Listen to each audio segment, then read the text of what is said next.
हमारे जीवन में कभी ना कभी ऐसी परिस्थितियां जरूर आती हैं जब हमें लगता है कि चारों तरफ से हम घिर गए हैं। हमारे पास क्रोध करने के अलावा, घबराने के अलावा कोई भी उपाय नहीं है। परंतु ऐसा करने के बाद भी वो परिस्थितियां नहीं जाती हैं। परिस्थितियां तब जाती हैं तब हम शांत होकर उनसे लड़ते हैं, क्योंकि हमारे जीवन में समय ऐसा वो खराब, उस खराब समय में हम अपने आप को शांत रखें, अपने आप को नियंत्रित रखें, ये बहुत बड़ी चुनौती होती है। और इस चुनौती को पार करने के लिए हमें कुछ बातें, कुछ समझ और कुछ सीखों की आवश्यकता होती है।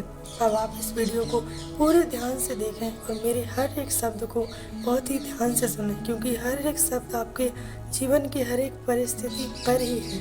अब आप यदि इस शब्दों को नहीं समझोगे तो ना तो परिस्थितियाँ समझ आएंगी और ना ही जीवन समझ आएगा।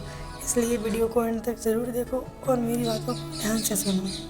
पहली सीख है, भगवान श्री कृष्ण कहते हैं, जहाँ आपका होना ना होना बराबर हो जाए, वहाँ आपका ना होना ही बेहतर है। जहाँ लोग आपकी कद्र न करें, जहाँ लोगों को आपकी ज़रूरत का एहसास ना हो, जहाँ लोगों को आपकी कमी का एहसास ना हो, वहाँ जाना व्यर्थ है। वहाँ आप ना तो जाएं और ना ही उन लोगों के बारे में कभी सोचें। दूसरी सीख है, ये दुनिया है, किसी के साथ वक्त भूल जाती है और कोई वक्त के साथ भूल जाता है।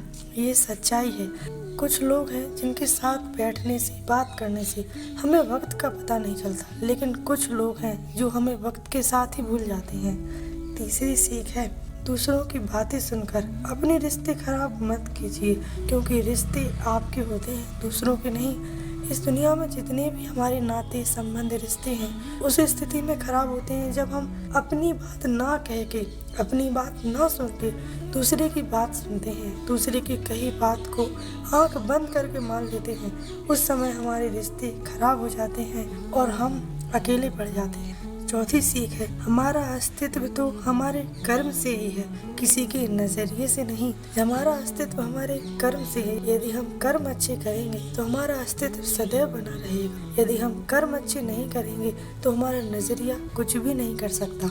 हमारे नजरिए से हमारा अस्तित्व तय नहीं होता, बल्कि हमारे कर्मों से हमारा अस्तित्व लिखा जाता है। पांचवी सीख है, जीवन में एक बात हमेशा याद रखना, समय जब न्याय करता है तो गवाहों की ज़रूरत नहीं पड़ती। ये सीख सबसे ज़रूरी है। जब समय न्याय करता है उस वक्त हमें किसी भी गवाह की, किसी भी कोर्ट की, किसी भी जज की कोई ज़रूरत नहीं होती। समय सबसे बड़ा जज है, सबसे बड़ा न्याय समय करता है। इसलिए घबराएं ना। यदि जो भी लोग आप पर अत्याचार कर रहे हैं उसके खिलाफ आवाज़ उठाओ और सही समय का इंतज़ार करो। जो आप पर अत्याचार कर रहे हैं, समय उनके साथ अत्याचार करेगा। इसलिए धैर्य कभी नहीं छोड़ना। ये 5 सीख आपको समझ आई हो और आप इनको अपने जीवन में प्रयोग करो, क्योंकि यही वो सीख है जो आपका जीवन बदलेंगे, आपको बचाएंगे, आपकी हर मुसीबत में आपको पार लगाएंगे। और आगे तो भगवान श्री कृष्ण की महिमा है और आपकी भक्ति है। जय श्री कृष्ण।